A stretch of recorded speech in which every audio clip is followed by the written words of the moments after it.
Hello दोस्तों, बहुत बहुत स्वागत है एक बार फिर से आपका आपके अपने YouTube चैनल स्टडी स्टाइल में। और आज इस वीडियो लेक्चर में मैं लेकर के आया हूँ छत्तीसगढ़ माध्यमिक शिक्षा मंडल रायपुर शैक्षणिक सत्र 2020-21 माह नवंबर का असाइनमेंट थर्ड कक्षा 12वीं का भौतिक। तो वीडियो में लास्ट तक बन रहिएगा और वीडियो में यदि नए हैं तो चैनल को सब्सक्राइब जरूर कर लीजिएगा और बेल आइकन को भी प्रेस कर दीजिए ताकि आपको आने वाली नेक्स्ट वीडियो की जो है नोटिफिकेशन बिल्कुल टाइम पर मिल जाए। ठीक है दोस्तों, तो चलिए बढ़ते हैं आगे और देख लेते हैं आपका असाइनमेंट का आंसर। तो चलिए देखते हैं दोस्तों कि हमारा प्रश्न क्रमांक फर्स्ट क्या है। भंवर धाराएं किसे कहते हैं और इसके 3 उपयोग समझाइए। ये हमारा प्रश्न फर्स्ट है। तो हम लोग देखते हैं इसका उत्तर हमारे पास ये हो जाता है कि जब भी किसी चालक से बंद चुंबकीय फ्लक्स परिवर्तन होता है तो उस चालक में जल में उत्पन्न भंवरों के समान चक्रदार प्रेरित धाराएं क्या हो जाती है, उत्पन्न हो जाती है। और इन्हीं धाराओं को क्या कहा जाता है, भंवर धाराएं कहते हैं। ठीक है, भंवर धाराओं के उपयोग जैसे कि हम लोग देखें तो प्रेरण मोटर में इसका उपयोग किया जाता है। इसमें क्या होता है, इसमें धातु की एक बेलन होता है जो घूमने लगता है और चुंबकीय क्षेत्र में इसे क्या किया जाता है, रखा जाता है। धातु के बेलन से ठीक है बद्ध चुंबकीय फ्लक्स में परिवर्तन होने के कारण उसमें क्या हो जाता है, उसमें भंवर धाराएं उत्पन्न हो जाती है जो बेलन है ना तथा घूमने वाले चुंबकीय क्षेत्रों की अपेक्षिक गति का विरोध करती है। ठीक है जी, बेलन भी घूमने लगता है जिससे, और इसी सिद्धांत का उपयोग करके प्रेरण मोटर जो है वो बनाए जाते हैं। ठीक है, तो ये फर्स्ट हो गया। सेकंड देखें रेलगाड़ियों में चुंबकीय ब्रेक में। तो रेलगाड़ियों के चुंबकीय ब्रेक में इसका जो है क्या किया जाता है, यूज किया जाता है। विद्युत शक्ति से चलने वाली रेलगाड़ियों में पहियों यानी कि रेल्स के ऊपर शक्तिशाली चुंबक होते हैं। ठीक है, क्या होता है, शक्तिशाली चुंबक। और जब रेलगाड़ी को रोकना होता है तो विद्युत चुंबक को सक्रिय करते हैं जिससे क्या है, पटरियों में भंवर धाराएं उत्पन्न हो जाती हैं। और ये भंवर धाराएं रेलगाड़ी की गति का विरोध करती है कि भैया रेलगाड़ी सीधे गति कर रही है तो उसमें ब्रेक लगाता है, उसके जस्ट उल्टे है ना, यानी कि उसमें क्या कर देती है, उस गति का वो विरोध करती है जिससे रेलगाड़ी शीघ्र ही क्या हो जाती है, रुक जाती है। ठीक है, और थर्ड यदि हम लोग देखें तो विद्युत शक्ति मोटर में भी इसका उपयोग किया जाता है। जैसे कि पुराने विद्युत शक्ति मोटर है ना में एक चमकदार धातु की क्या है, चकती होती है उसमें, जो उसमें उत्पन्न भंवर धाराओं के कारण घूर्णन करती है। और ये भंवर धाराएं मीटर की कुंडली में बहने वाली जो प्रत्यावर्ती धारा होती है उसके कारण से उत्पन्न चुंबकीय क्षेत्र में क्या हो जाता है, परिवर्तन के कारण उत्पन्न होती है।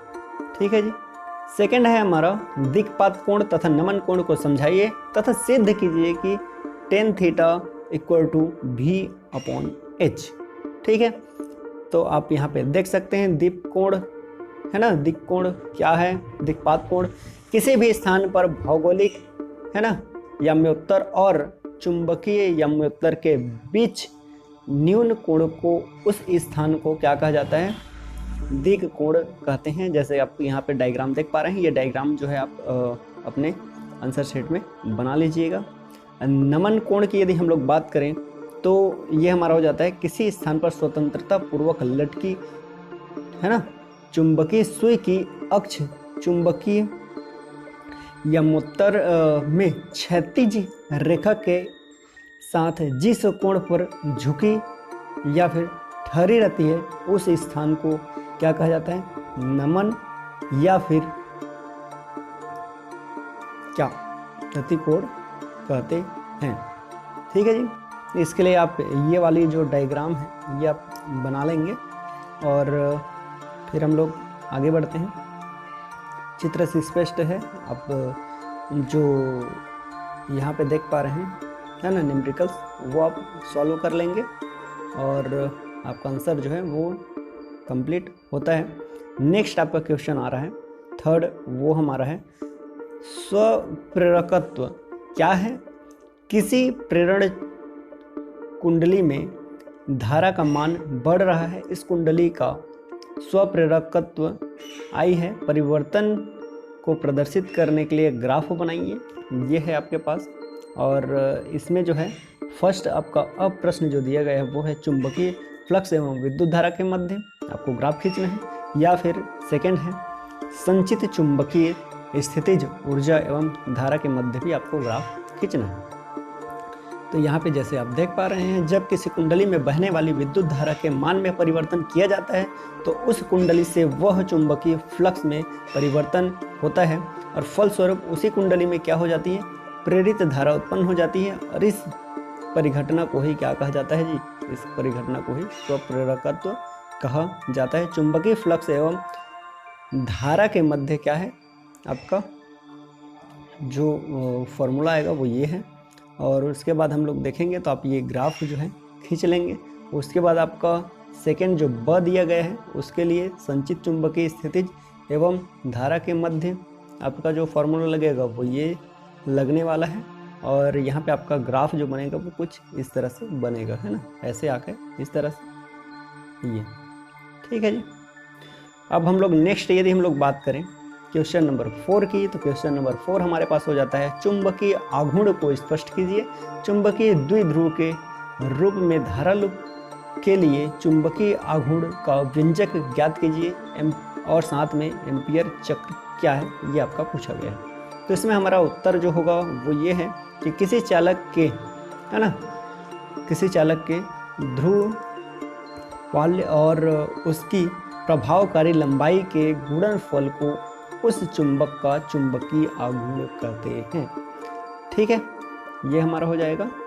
और इसे m से क्या करते हैं, प्रदर्शित करते हैं या दर्शाते हैं। यदि m जो है ध्रुव पानित्य के चुंबकीय को प्रभावकारी 2L हो तो उसकी क्या कर देंगे, यानी कि लंबाई जो हो, प्रभावकारी लंबाई है वो 2L हो तो उसकी चुंबकीय आघूर्ण क्या हो जाएगा, ये आपका फॉर्मूला होगा। और मात्रक जो है आपका दे दिया गया है। उसके बाद आप जो है ये आंसर लिख सकते हैं। ठीक है, और ये लिखने के बाद आप ये डायग्राम भी बना लेंगे। और चुंबकीय क्षेत्र के लिए जो आपका न्यूमेरिकल होगा वो कुछ इस तरह से होने वाला है। ठीक है, तो ये आप सॉल्व कर लेंगे। वीडियो जो है काफ़ी लंबी हो जाएगी, इसी वजह से मैं इसको स्क्रॉल डाउन कर दे रहा हूँ ताकि आपको कम समय में अच्छी वीडियोस जो है मिल सके। ठीक है, क्वेश्चन नंबर 5 है पृथ्वी के क्रोड में लोहा है, यह ज्ञात है, फिर भी भूगर्भ शास्त्री जो है ना, भूगर्भ शास्त्री जो है इसको पृथ्वी के चुंबकीय क्षेत्र का स्रोत नहीं मानते हैं। क्यों नहीं मानते हैं, यही आपको स्पष्ट करना था। ठीक है, सेकंड ब भी आपका क्वेश्चन है, किसी परिपथ में 0.1 सेकेंड में, है ना। खैर क्वेश्चन आप लोगों ने पढ़ रखा है तो मैं इसको दोबारा नहीं पढ़ रहा हूँ, आपका जो है आंसर आप देख लेंगे। ठीक है, ये जैसे कि फर्स्ट का आंसर अ का दिया गया है यहाँ पे, उसी तरह से अगर हम लोग आगे बढ़ें तो आपका ब का उत्तर जैसे यहाँ दिया गया है वो सारी चीज़ें आप सॉल्व कर लेंगे, न्यूमेरिकल है। और स है ना, यहाँ पे देख पा रहे हैं आप। और इस तरह से आपका जो है फिजिक्स का जो चैप्टर था, असाइनमेंट था, वो आज ख़त्म होता है। तो मिलते हैं नेक्स्ट वीडियो में, तब तक के लिए बाय बाय, जय हिंद।